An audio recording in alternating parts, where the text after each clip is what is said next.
Shri Venkateswara gold తాకట్టులో ఉన్న మీ బంగారాన్ని విడిపించి కొనబడును.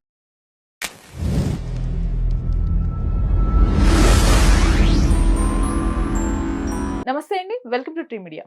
మనతో పాటు Bigg Boss fame RJ Shekhar Basha గారు ఉన్నారు.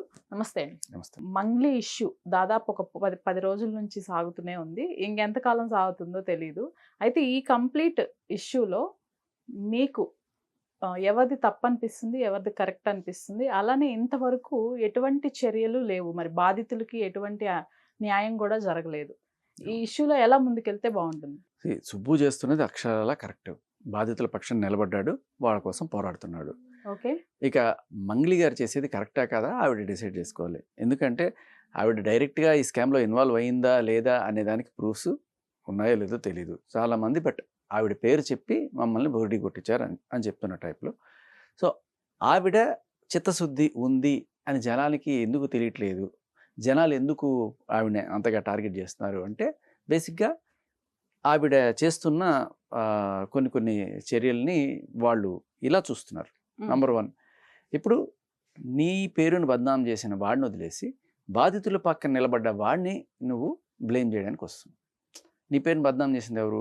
మధు, శైలజ, ఇంకా మేబీ ఆవిడ తమ్ముడు కూడా ఉన్నారని చెప్తున్నారు. ఎవరైతే వాళ్ళని పట్టుకుని నిలదీసి వాళ్ళని పోలీసులకు అప్పగించే ప్రయత్నం లేకపోతే చేయకుండా బాధితులకి న్యాయం చేద్దామని వచ్చిన వ్యక్తిని నువ్వు ఆపడానికి ప్రయత్నిస్తున్నావు. దానికోసంగా నువ్వు ఒక సెటిల్మెంట్కి కూర్చున్నావు. ఓకే. సో నాకు సంబంధం లేదు, నన్ను వదిలేయండి, నాకు సంబంధం లేదు, నన్ను వదిలేయండి. ఇప్పుడు అసలు సంబంధమే లేకపోతే 4 గంటల సేపు అక్కడ ఎందుకు కూర్చున్నావు? సెటిల్మెంట్లో ఎందుకు కూర్చున్నావు?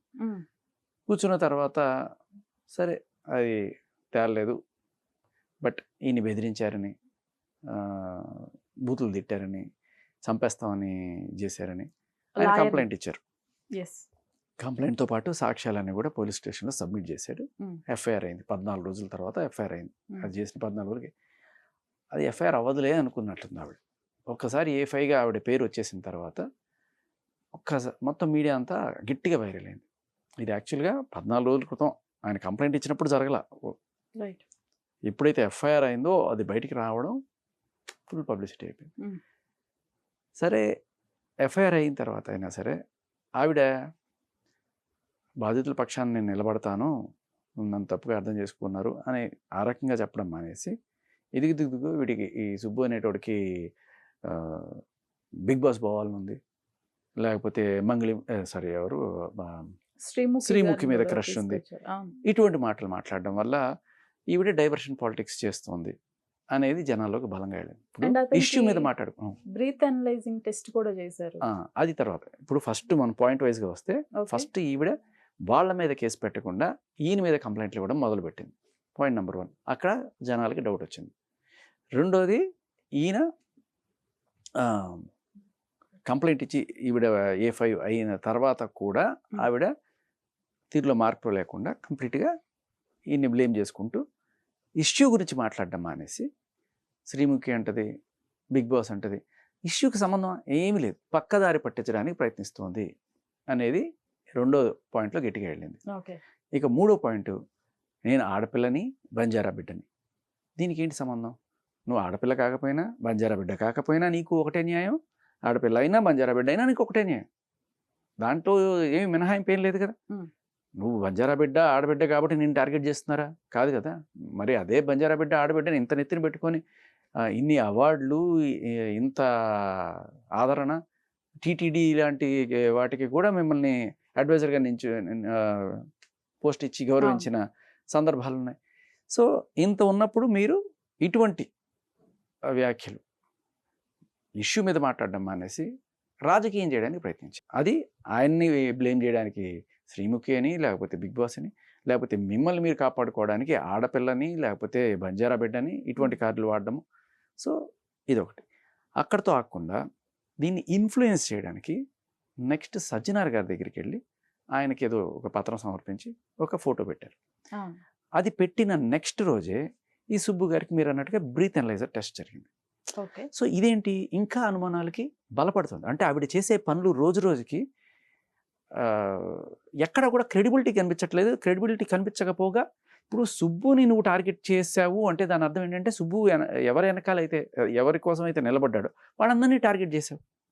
40 మందో 50 మందో పాపం వాళ్ళు తినడానికి ఈ ₹5 భోజనం చేస్తూ ఊళ్ళకి వెళ్ళడానికి ఛార్జీలు కూడా లేక, ఎక్కడ లాడ్జ్లు లేక, అక్కడ ఎక్కడ బంధువుల ఇళ్లలోనో ఎక్కడ తెలిసిన వాళ్ళు ఉంటే తల దాచుకుంటూ చెప్పులు కూడా లేకుండా వస్తున్నారు పాపం. సో అటువంటి వాళ్ళ కోసం నిలబడ్డా అంటే నువ్వు ఇతన్ని తొక్కడానికి ట్రై చేస్తున్నావు అంటే వీళ్ళందరినీ తొక్కడానికి ట్రై చేస్తున్నావు. సో ఇక్కడ సజ్జనార్ గారి దగ్గరికి వెళ్ళడం, వెళ్ళి ఆయన ఫోటో పెట్టి ఏదో పోలీస్ శాఖని ఇన్ఫ్లుయెన్స్ చేయడానికి ట్రై చేసినట్టుగా.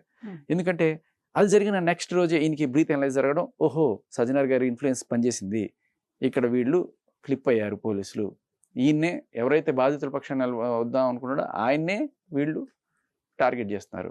న్యాయం అడగడానికి వచ్చిన వాళ్ళనే నువ్వు అది చేసావు నువ్వు ఇది చేసావు అని చెప్పి వాడినే బెదిరించి పంపించేస్తే ఇంకా వీళ్ళకి న్యాయం జరుగుతుందని ఇది ఉండదు.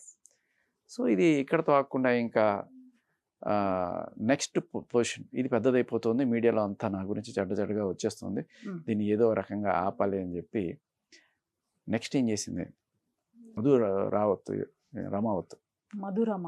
అతను మెయిన్ దీంట్లో.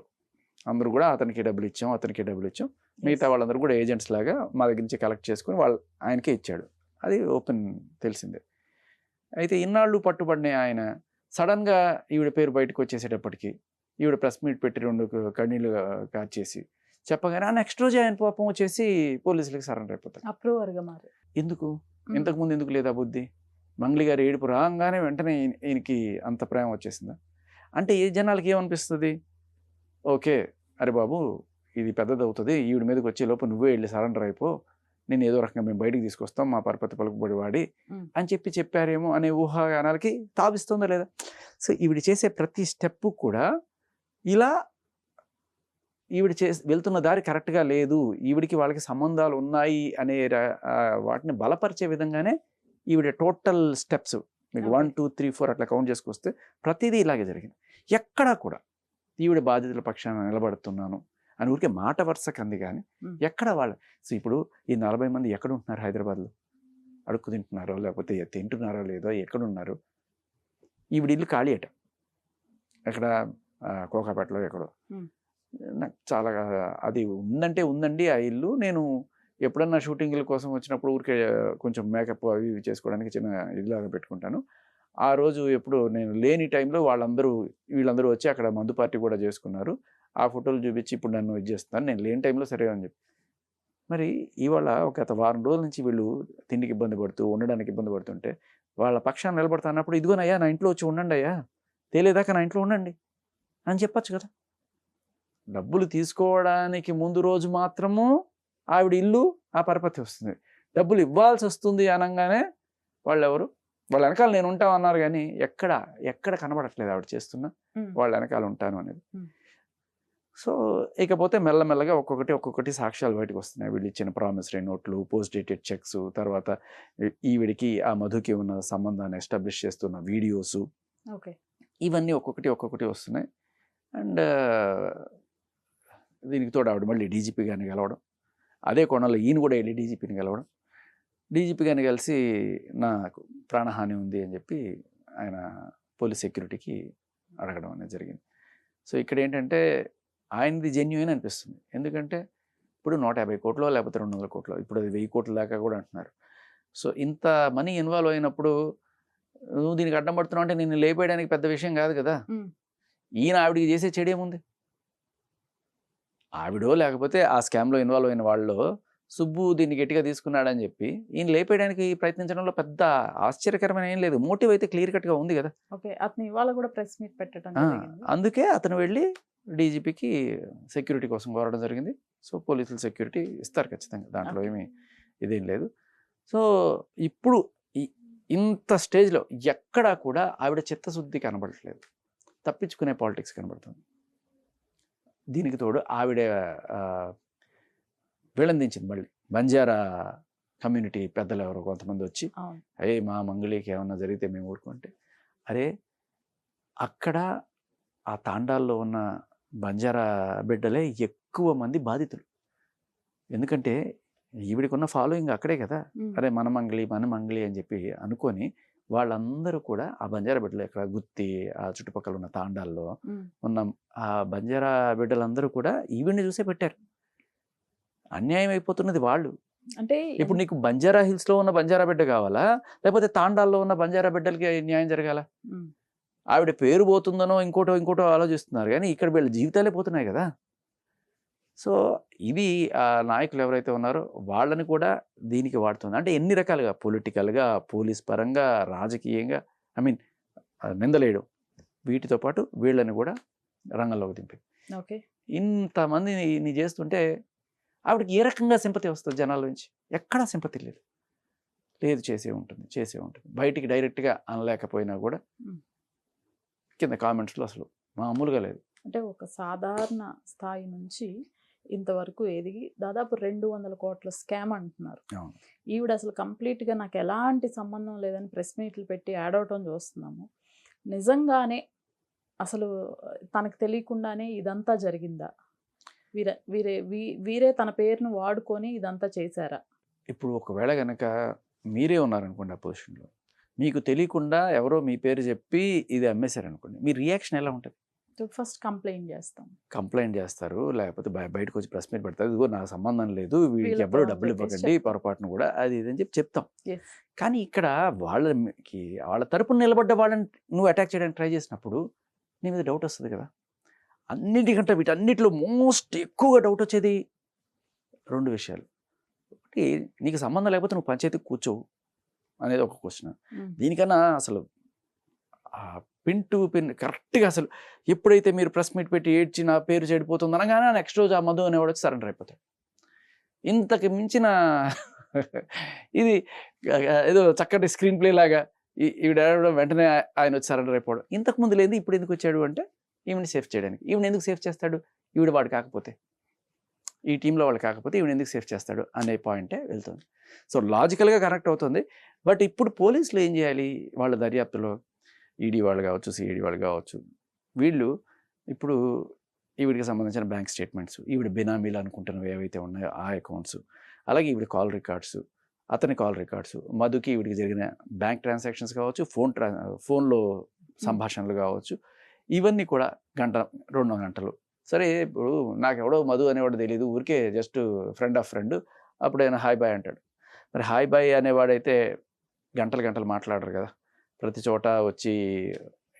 సో ఇటువంటి ఏమైనా ఎస్టాబ్లిష్ అయితే, ఓకే, ఒకవేళ గంటలు మాట్లాడినట్టు, లేకపోతే బ్యాంక్ ట్రాన్సాక్షన్స్ జరిగినట్టు, ఫోన్ లొకేషన్స్, కాల్ రికార్డ్స్ కూడా అక్కర్లా, ఈయన ఫోన్ లొకేషను, ఈవిడ ఫోన్ లొకేషన్, అదే లొకేషన్లో ఎంతసేపు ఉండింది, అలాగే ఈ బాధితుల్లో ఎవరైతే వీళ్ళు ఉన్నారో వీళ్ళ లొకేషన్స్, ఈవిడ లొకేషన్స్, పోలీసులు తలుచుకుంటే పెద్ద విషయం కాదు ఇది. సో ఇక్కడ ఈవిడికున్న పరపతి వల్ల పోలీసులు ఏమన్నా ఇన్ఫ్లుయెన్స్ అవుతున్నారా? జస్ట్ లైక్ ఆయన నోట్లో డ్రంక్ అండ్ డ్రైవ్ టెస్ట్ చేసినట్టు. డ్రంక్ అండ్ డ్రైవ్ అనేది దారిలో పోయేవాడికి చేస్తాడు, రోడ్లో నడుచుకునేవాడికి పోలీస్ స్టేషన్కి వచ్చిన వాడికి చేస్తారనేది ఫస్ట్ టైం మనం చూస్తున్నాం. సో అంటే సిస్టమ్ ఇన్ఫ్లుయెన్స్ చేయగలుగుతుందా ఆవిడ? మీడియాని అయితే ఇన్ఫ్లుయెన్స్ చేయలేకపోతుంది. ఏకపక్షంగా ఆవిడని అసలు ఏకిపారేస్తున్నారు. జనాల్లో కూడా ఎక్కడ కూడా సింపతి లేదు. మొత్తం కామెంట్స్లో మీరు అసలు వరదలా ఉంది అది. ఏ రకంగానూ కూడా జనాలు నమ్మట్లేదు. కానీ పోలీస్ వ్యవస్థ అంతే చిత్తశుద్ధితో ఉంది అనేది మనకి ఇక్కడ తెలియట్లా. ఎందుకంటే just because of these incidents, Sajjanar గారితో కలిసిన వెంటనే ఈయనకి బ్రీత్ అనలైజర్ టెస్ట్ అవ్వడం, సో ఇటువంటివి. అండ్ ఎక్కడో ఒక చిన్న డౌట్ కొడుతుంది ఏంటంటే, ఇతను సరెండర్ అయిపోయాడు అంటే, ఒకటి పోలీసులు అతన్ని జెన్యూన్గా విచారించి డీటెయిల్స్ రాబట్టి చేయడము అనేది ఒకటి. లేదు నువ్వు సరెండర్ అయిపోరా, నేను ఏదో రకంగా నేను బయటికి తీసుకొస్తాను, నేను అంతా మాట్లాడేసానని ముందుగానే ఇప్పుడు జనరల్గా అంత ఈజీగా వెళ్ళాడు కదా ఒకడు, నీకు భరోసా ఇస్తేనే వెళ్తాడు. సో అతన్ని బయటికి తీసుకొచ్చే క్రమంలో ముందే ప్లాన్ వేసి ఉంటే ఈ కేసు వీగిపోతుంది. సో ఇక్కడంతా పోలీసుల చిత్తశుద్ధే ఉంది.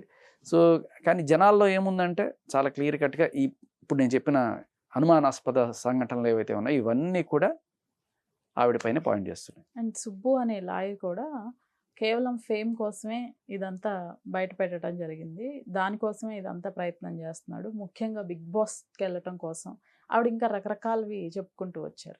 మరి ఇందులో వాస్తవాలు ఎంత? ఆయనకి ఈ సైడు ఉంది, దాంట్లో అబద్ధం ఏమీ లేదు. ఆయనకి బిగ్ బాస్ అనే కాదు, Hmm. ఆయన భరతనాట్యం నేర్చుకుంటాడు, ఆర్టిస్ట్గా కూడా 2-3 సినిమాలు చేస్తుంటాడు. Oh, ఆ పిచ్చ ఉంది ఆయనకి. okay. పిచ్చ అని కాదు, లేకపోతే Interest. ఇంట్రెస్ట్ ఉంది. Okay. సో దాంట్లో ఏమీ లేదు, అలా ఉండకూడదని ఏం లేదు కదా. లాయర్ అయిన వాళ్ళకి ఇంకా ఇప్పుడు నేను ఆర్జేగా చేసుకుంటున్నాను, బిగ్ బాస్కి వెళ్ళలేదా? అవును. బాబు గోగినేని గారు వెళ్ళలేదా? ఎంతమంది రకరకాల ఫీల్డ్స్ నుంచి వెళ్తారు బిగ్ బాస్కి. దట్స్ ఏ బిగ్ ప్లాట్ఫామ్, మన రీచ్ ఇంకా పెంచుకోవడానికి ఉపయోగపడుతుంది తప్ప దానికోసమే నేను అది చేశాను. అప్పట్లో నన్ను కూడా అన్నారు కదా, బిగ్ బాస్కి వెళ్ళడానికే రాచుతారు నువ్వు లావణ్య, వాళ్ళు వస్తారు నాకు ముందుగానే తెలుసా ఏమన్నా.